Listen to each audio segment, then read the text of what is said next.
Is life really as expensive as we've always believed? Or is it simply because we are living in places where every road, every choice, every morning we wake up is carefully designed to pull money out of us? Think about a very familiar day.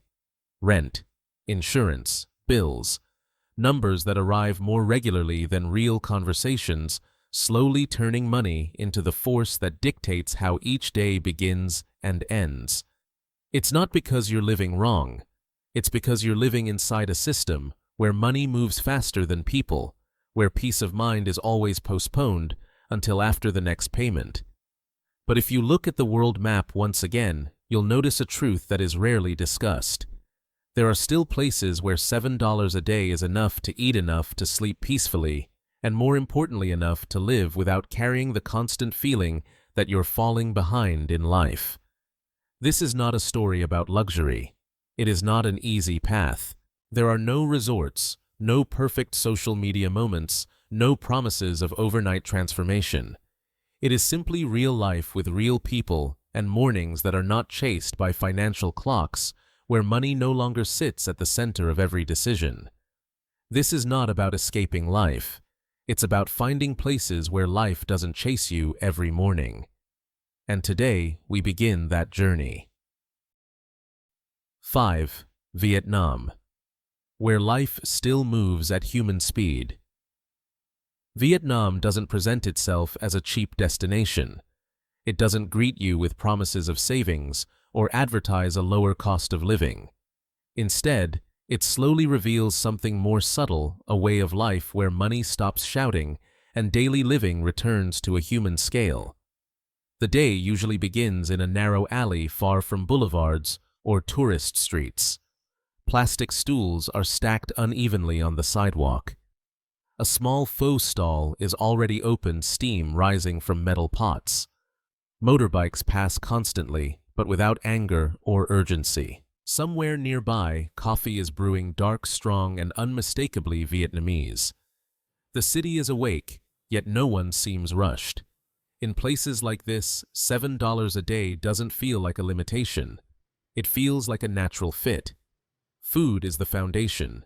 Eating out isn't a luxury here. It's simply how life works. Meals are quick, warm, and filling. A bowl of noodles in the morning, rice with vegetables and meat at midday. Something light again in the evening. When you eat the way locals do, food costs quietly shrink until they almost disappear from your thoughts. Cooking at home with market ingredients lowers costs even further, but many don't bother. Eating out is already part of the local rhythm. Housing follows the same logic. Outside major city centers in provincial towns or coastal communities, long-term rentals are modest but practical. These aren't places designed to impress. They're designed to function. A clean room, good ventilation, enough space for a bed, a table, and silence at night. Air conditioning is optional. Fans and open windows do most of the work. Electricity bills stay low when your day aligns with daylight. Transportation rarely becomes a calculation. Most errands are within walking distance. Bicycles are common. Used motorbikes are affordable and inexpensive to maintain. Once purchased, transportation fades into the background. Life becomes smaller geographically and lighter financially. But Vietnam's true strength isn't the affordability. It's the people who quietly shape everyday life. David is 67, a retired technician from the United States. He lives in a small town along the central coast, far from the places most foreigners ever consider. His mornings start at the local market, where vendors already know what he'll buy. Later, he drinks tea with neighbors sitting on low stools, watching the street. In the afternoon, he often helps watch a nearby shop while the owner steps away. No payment, no obligation, just routine and trust. He didn't move here to live cheaply. He moved because life stopped feeling transactional. Conversations are short but frequent. Smiles aren't performative. People notice when you don't show up for a few days. Belonging happens slowly, without ceremony. Vietnam does require adaptation. Visas aren't perfect. Rules change. Extensions demand attention and patience. Nothing happens quickly, especially paperwork. Healthcare is reliable in mid-sized cities through private clinics, but serious medical needs require planning and international insurance. There are trade-offs. The heat can be relentless. Noise is constant, especially in cities. Bureaucracy tests your patience more than once. Comfort exists, but only if you adjust your expectations. Yet for many who stay, those trade-offs fade into the background. Because Vietnam doesn't feel cheap, it feels alive. And for people who have spent decades measuring their lives in bills, deadlines, and obligations, that feeling is often worth far more than the money they save. 4. Cambodia, where simplicity leaves nothing to spend. Cambodia doesn't confront you with poverty, and it doesn't tempt you with comfort. Instead, it does something quieter and far more unusual. It removes the constant urge to spend. The afternoon settles gently over a small provincial town. The heat softens. Children kick a worn football across a dusty street. Small shops begin to close earlier than expected, not because business is bad, but because the day is simply done. There is no nightlife to prepare for, no rush toward evening plans. The town exhales, and everyone exhales with it. Here, $7 a day works not because life is efficient, but because life is simple. Housing is basic and honest. A rented room near the river. Concrete walls. A fan turning slowly overhead. Nothing decorative. Nothing unnecessary. Long-term rent stays low precisely because these places are not trying to impress anyone.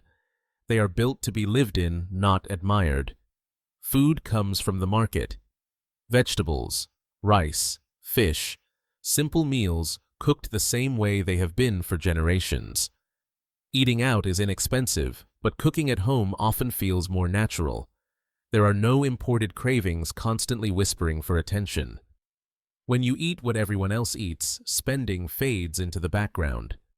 Transportation barely exists as a category. Most places are close. Walking becomes the default. Time stretches when there's no need to move quickly. Susan and Mark are both in their 70s, retired. They live in a small riverside town far from Phnom Penh and even farther from tourist routes. They don't own a car. They don't follow schedules. Their days revolve around the river, slow meals, short conversations, and long silences. They didn't choose Cambodia to maximize savings. They chose it because life stopped demanding entertainment. No calendars to fill, no pressure to optimize happiness. Just days that arrive and leave quietly. Visa rules here are refreshingly straightforward. Clear options, modest requirements. Nothing extravagant demanded in return for the right to stay. The system isn't luxurious, but it is understandable, and that alone brings peace of mind. Healthcare is basic. Clinics can handle everyday needs. Medication is accessible. But serious medical issues require travel to neighboring countries. Cambodia doesn't pretend to offer what it cannot. There are trade-offs. Fewer conveniences. Limited entertainment. Evenings can feel long if you're used to stimulation. But over time, many discover something unexpected. Cambodia teaches you that boredom is not a problem. It's a luxury. And for those willing to accept stillness, $7 a day becomes more than enough. 3. Nicaragua, where life contracts into something manageable. Nicaragua enters quietly. No spectacle, no promise of transformation. It doesn't expand your world. It contracts it down to something you can hold in your hands. The day begins in a small town where buildings sit low and close together. The streets are calm. Shops open without urgency. People greet each other by name, not habit. There's no sense of performance here, just routine. $7 a day works in Nicaragua because consumption is not built into the culture. You are not surrounded by reminders of what you should want. Housing in non-tourist areas is modest and affordable. Simple homes, older furniture, rooms designed for airflow rather than decoration. Long-term rentals allow costs to remain predictable and low, especially when you avoid expat enclaves. Food follows local rhythms. Markets provide everything needed for a day or two at a time. Beans, rice, vegetables, meat when desired. Meals are repetitive but nourishing. When you eat what grows nearby, food costs stop fluctuating. Transportation is minimal. Walking covers most needs. Buses are cheap and slow. There is rarely a reason to rush.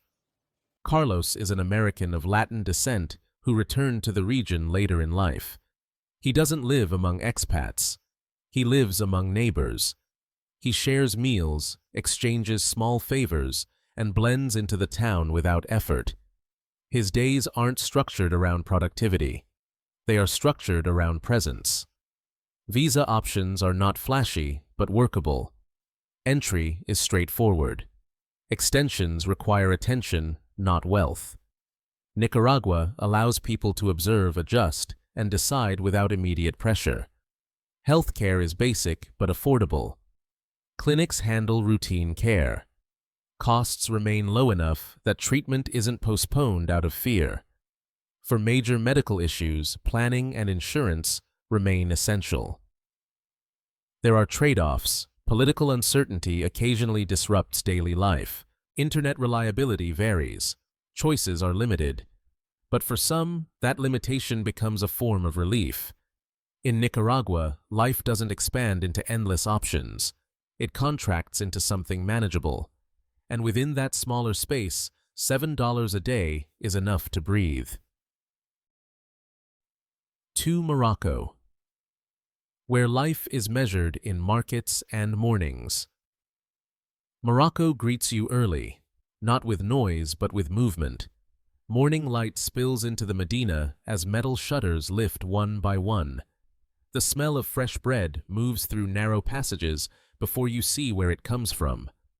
Someone pours mint tea from high above a glass, the steam catching the sun. Voices are calm, familiar, repeated every day. This is not a place that rushes you. It invites you to pay attention. In Morocco, $7 a day works because daily life is still anchored in essentials. Food comes first, and it comes easily. Bread is baked fresh every morning. Vegetables are stacked by season, not by brand. Meals are simple, filling, and shared. When you eat what the market provides, cost stops being a decision you calculate. It becomes a habit you follow. Rent follows the same pattern. In residential neighborhoods away from tourist riads and polished cafes, rooms are modest and affordable. Thick walls keep the heat out. Courtyards create quiet. Life turns inward, away from display and toward routine. There is little reason to spend money on entertainment because most of life happens outside of it, in conversation, in repetition, in shared time. Ahmed has owned the same small bakery for decades. He knows everyone, not just faces, names, preferences. Who likes their bread darker? Who hasn't come by in a few days? Each morning he pours tea for regulars without asking, not as a gesture, as a rhythm. People don't linger because they have nowhere else to go. They linger because nothing is pulling them away. Visa access in Morocco is relatively straightforward. Entry is simple. Extensions are flexible. The system doesn't demand wealth, only awareness and respect for the rules. It allows people to stay long enough to settle into daily life rather than forcing constant decisions. Healthcare is reliable through private clinics, especially in mid-sized cities.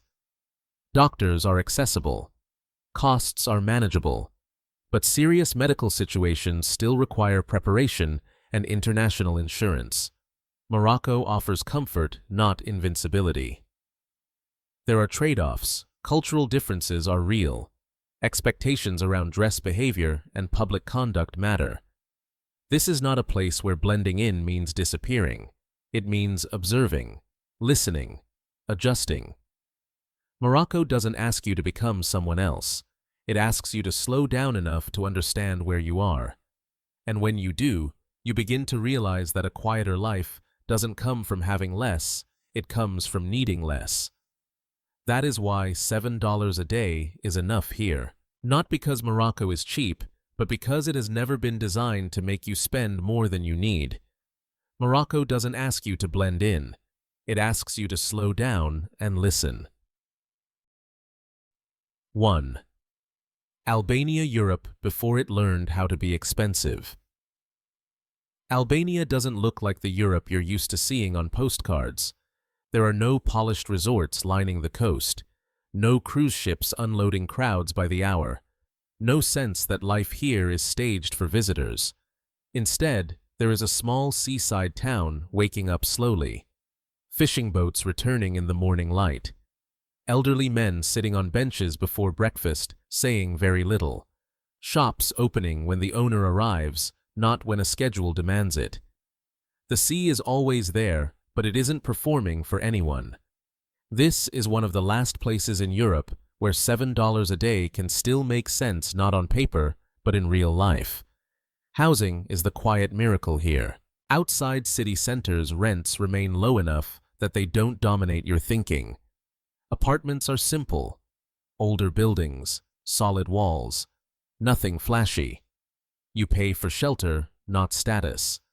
And once rent stops consuming your month, the rest of the budget begins to breathe.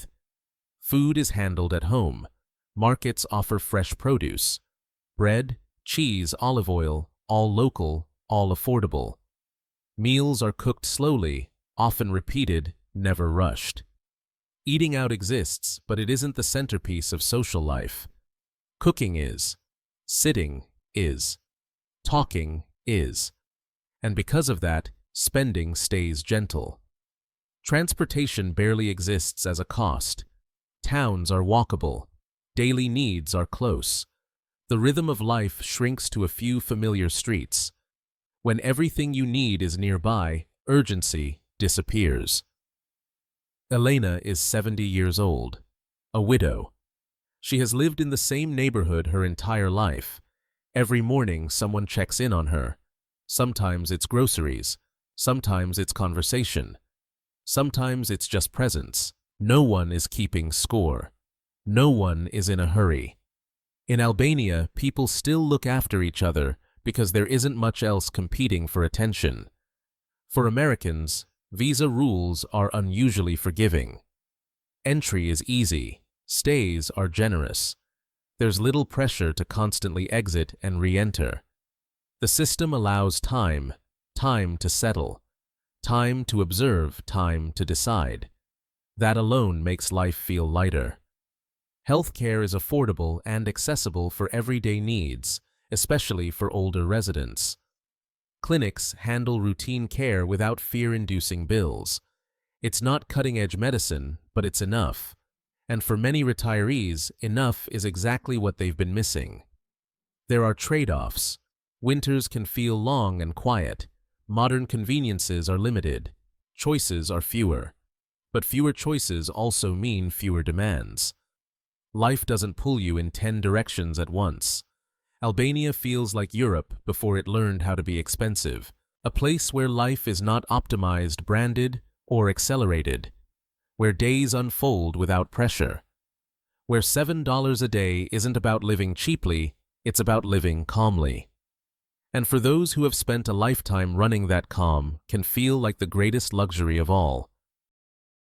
$7 a day is not about poverty. It's about redefining what enough really means. Because what we've seen is not a list of perfect countries. None of these places promise comfort without compromise, and none of them offer a life without limits.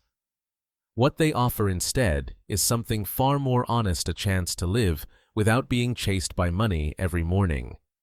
When money stops being the first thought of the day, life begins to quietly rearrange itself. Time stretches. Priorities soften. Conversations last longer. The pressure that once shaped every decision slowly loosens its grip. So here's the question worth sitting with. If money were no longer the force that wakes you up each morning, if rent, food, and survival stopped demanding your attention the moment you open your eyes, how would you live differently? Would you move more slowly? Would you talk more with neighbors? Would you choose time over things, presence over progress, enough over more?